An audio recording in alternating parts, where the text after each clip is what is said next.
안녕하십니까. 실험 2조 배터리 테스터 설계 제안서 발표를 맡게 된 황정연입니다. 발표 시작하도록 하겠습니다. 목차는 다음과 같이 6개의 파트로 구성하였습니다. 가장 먼저 연구 배경입니다. 현재 배터리 산업은 여러 분야에서 활용되고 발전 가능성이 큰 부문입니다. 특히 전기차, 드론, 휴대폰 등에서 많이 사용되고 있습니다. 왼쪽에 보이시는 것과 같이 전기차 배터리 시장 규모도 점점 커지고 있는 것을 확인하실 수 있습니다. 이에 따라 배터리의 에너지 밀도를 높이고 효율적이고 오랜 기간 동안 사용 가능하게 하는 차세대 배터리 개발 및 활용도 중요시되고 있습니다. 하지만 정부와 기업 측면에서는 부정적인 영향도 미치고 있는 것을 확인할 수 있습니다. 배터리의 늘어난 수요와 관심이 커질수록 보이시는 것과 같이 배터리의 배출량 또한 현저히 증가하고 있다는 것을 확인하실 수 있습니다. 이에 따라 잔여화학 물질 등으로 인하여 여러 가지 환경 문제가 발생할 수 있다는 것을 시사할 수 있습니다. 나아가 과충전 과전류 충전 기술의 불안정성 등으로 인하여 화재 문제 등이 발생할 수 있습니다. 개인적인 측면에서는 건전지를 쓰는 과정에서 부득이하게 에너지를 낭비하게 되는 사례가 종종 있습니다. 배터리의 잔량을 제대로 확인하지 못하여 새 건전지를 버리거나 아니면 정확한 교체 시기를 확인하지 못하여 장치가 정말 필요할 때 사용하지 못하는 경우도 종종 생길 수 있습니다. 하지만 왼쪽의 사례와 같이 배터리의 잔량을 알면은 개인적인 측면에서도 에너지를 아낄 수 있고 돈도 절약할 수 있습니다.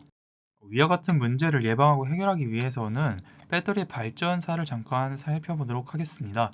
배터리 발전사에 따라 고전압을 생성하는 각 셀들의 수를 잘 관리해야 될 필요성이 있었고, 특히 배터리 관리 시스템인 BMS 부분의 중요성이 점점 커지고 있는 것을 알 수 있습니다. BMS는 배터리의 여러 상태를 분석하여 전압, 전류, 온도 등의 상태를 실시간으로 분석하고 여러 안전 사고 등을 사전에 예방할 수 있도록 해줍니다. 그리고 그 핵심이 되는 기술이 바로 충방전 과정에서 배터리의 잔류량을 측정하는 것임을 살펴보았고, 이러한 배경을 기반으로 설계 계획을 진행하였습니다.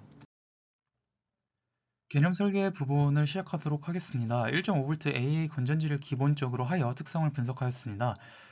가장 먼저 알카라인 건전지는 개방 전압이 1.5V가 되고 1.0V까지 소모하게 되면 급격하게 감소하는 것을 확인할 수 있습니다.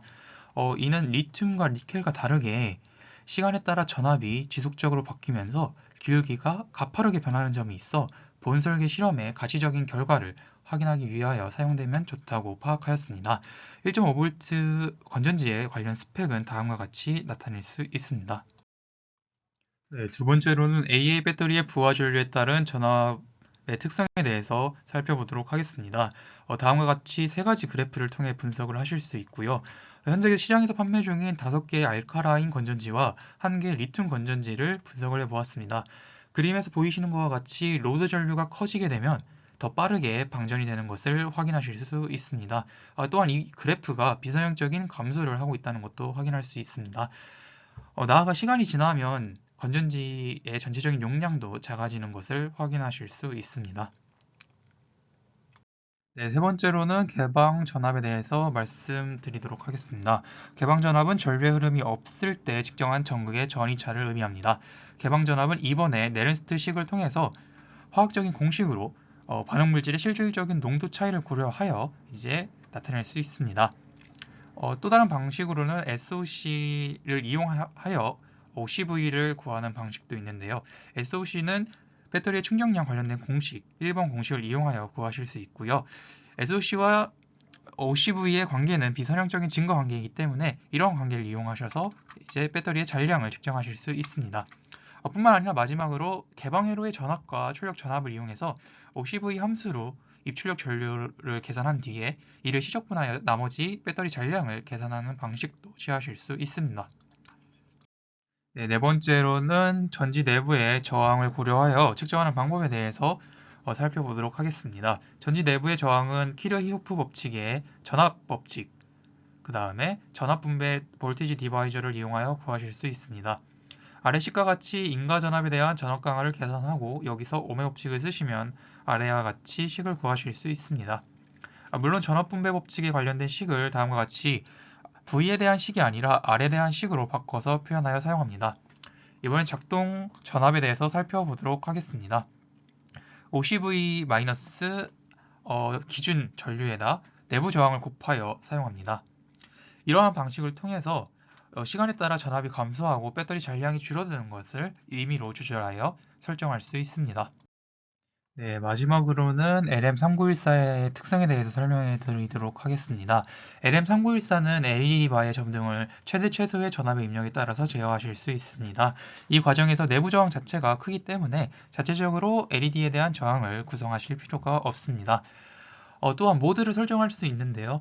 더트 모드와 바 모드를 다음과 같은 연결을 통해서 설정하실 수 있습니다. 마지막으로는 6번에서 8번 핀의 저항을 연결하여 저항비를 통해 전압을 조절하는 것이 가능합니다. 이러한 기능을 통해서 각 OCV가 다른 배터리의 전압을 이론적으로 측정하는 것이 가능합니다. 핵심 회로들은 다음과 같습니다. 가장 먼저 1.5V의 건전지를 RM3914와 연결하고 각 저항대를 통하여 기준 전압을 조절한 뒤 최대 최소 전압을 정한 뒤 1.5V의 건전지의 전압을 측정하고 이를 LED바로 표현할 것입니다. 가변 저항 값이나 배터리의 잔량 등은 LCD로 구현하여 이를 시각적으로 볼 수 있게 만들 것입니다. 다음은 예비 결선도입니다. 다음과 같이 8개의 주 연결을 통하여 배터리의 테스터를 구현할 예정입니다.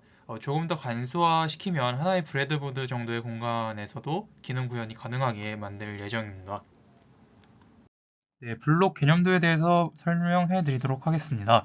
가장 먼저 배터리에 1.5나 9V의 건전지를 연결하여 50V의 값을 입력받은 후 세 가지 과정을 통하여 유저에게 배터리 잔량을 제시합니다. 50V를 분석한 후에 가변 저항으로 배터리의 저항을 제어하여 50V의 값을 다시 수정 분석한 후 LM3914를 통해 최대 최소 입력 전압에 따른 50V의 값을 다시 분석합니다. 배터리 잔량을 측정하고 LED바로 값을 표현합니다.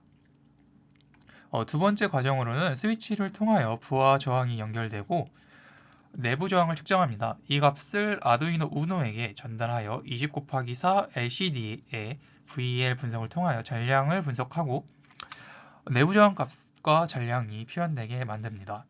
세 번째로는 HC50056 모드를 사용하여 블루투스 터미널 어플리케이션을 이용하여 스마트폰의 잔량 및 저항 값을 표시될 수 있도록 만듭니다. 세 번째로 목표 기능, 성능 및 평가 방법에 대해서 말씀드리도록 하겠습니다. 저희 팀은 5가지의 목표 기능과 성능으로 구성하였습니다. LED 바를 통하여 배터리의 잔량을 표시하고 내부 저항을 LCD에 표시하여 실험의 검증을 할 수 있게 하고 가변 저항으로 부하 저항의 크기를 조절하여 배터리의 잔량을 임의로 조절할 수 있게 합니다. 1.5V와 9V의 다양한 배터리의 충전 여부를 확인하고 퍼센테이지를 확인합니다. 마지막으로는 블루투스 기능을 이용하여 휴대폰의 내부 저항, 전압, 배터리 잔량 등이 표현되게 만듭니다. 평가 방법은 다음과 같이 세 가지로 구성하였습니다. 첫 번째로는 가장 먼저 가변 저항을 돌려 임의로 전압을 제어한 후에 값을 측정하도록 합니다. 수치 변화가 이상적으로 변하는지 확인합니다. 두 번째로는 1.5V의 특정 전압을 테스터기로 측정하여 실제 전압과 실제 퍼센테이지와 일치하는지 정확도를 확인하고 오류가 발생하면 수정 보완합니다. 세 번째로는 최소화할 수 있는 부품이나 단자 등을 고려하여 성능을 유지하게 만듭니다. 가령 부품의 배치나 부품 수를 줄이는 것들을 확인하고 테스터의 기능이 확인되는지 살펴봅니다. 네 번째로는 예산입니다. 저희가 만들 테스터기의 기능을 수행하기 위하여 다음과 같은 부품들을 살 예정이고 총 108,600원의 가격이 나오는 것을 확인하였습니다. 일정 계획은 아래와 같습니다. 설계 과목인 만큼 회로 설계 부분에서 많은 시간을 투자하여 설계의 성공률을 높일 것입니다. 또한 코딩하는 과정에서는 피드백과 오류 분석을 통하여 신뢰도가 큰 코드를 작성한 후에 실시간 구현으로 검증을 진행할 예정입니다. 이후에는 프로토타입을 제작한 뒤 최종 발표를 진행할 예정입니다. 설계 2조는 다음과 같이 팀장 황정현, 팀원 김남희, 팀원 김현준으로 구성되어 있고 각각 보이는 것과 같은 파트를 나눠서 설계 프로젝트를 진행할 예정입니다. 팀 내기는 아래와 같습니다. 참고 문헌으로는 배터리 잔량 측정 기술 및 활용에 대한 한국과학기술원의 논문과 삼성 SDI에서 나오는 컬럼을 사용하였고 이후에는 특허 관련 부분을 참조하였습니다. 지금까지 실험 2조 발표였습니다. 감사합니다.